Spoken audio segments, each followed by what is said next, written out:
Hi everyone. Today I received a very interesting question, which is about how can you export the full data of the visit log of Matomo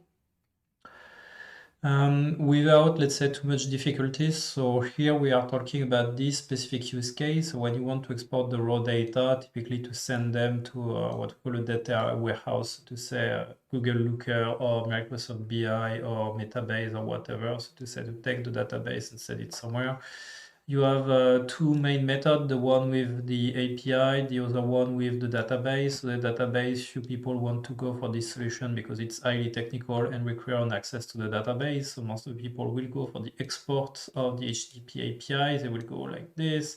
And when they start to understand that when there is lots of visits, so to say more than 10,000, then they need to read this part and then nowhere is staying here. So no one is staying here. So the idea of this given paragraph over here is to say, hey, why not exporting 10,000 visits per 10,000 visits, which is of course doable, but for someone who has no knowledge at all in terms of development, that's going to be challenging.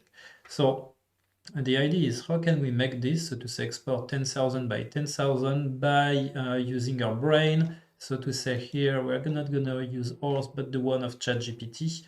And we're going to ask to ChatGPT. So in my case, I started like this. I say, hey, can you give me a list of 5 URL generated when there is an increment of filter offset by 10,000 up to 1 million? And then he started to make it, and then I think it twice, and I say, hey, but maybe you could make me a script out of it. And he succeeded in doing it. And then he was telling me things which were smart, such as, hey, why not adding a delay to the server in order to not be rejected by the server. So this is what we call the time slip. Then I make the export in CSV, and I saw that it was very slow. So I asked, in fact, to have it in JSON, and then I change it, and I ended up with the following script that I just copy and paste. So after that, I changed let's say I gave the right to execute the script. And I ended up with the following script over here. So that's the one I copy and paste, and then I executed it. And then after some minutes, I finally get the following file that I can maybe show to you. If I open it up honestly as a text editor, that's gonna be tough, because as they say, it's a super heavy file. Here we are not talking about much. We are talking about only 100,000 of visits, but as you can see, probably my computer is gonna start to freeze. So I'm gonna maybe close this part so I can do an execute.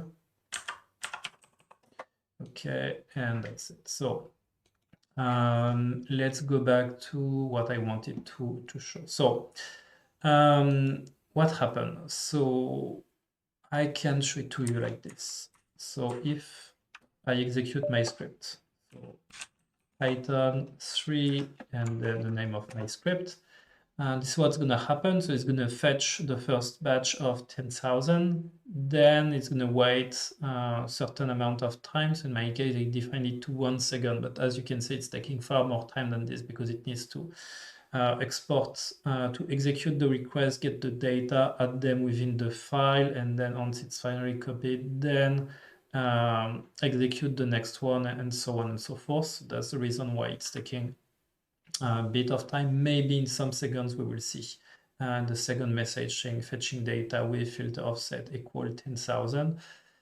And then once the full batch has been processed, then you get the following file, which is combined visits.json, which contain in fact all the data that you have. As you can see, it's kind of a huge file, which is more than 600 megabytes. So I'm going to just kill it for the purpose of this example. I'm just going to do like a cat combine in order to show you, in fact, the following 600 megabyte file. So as you can see, it contains all the data that I wanted.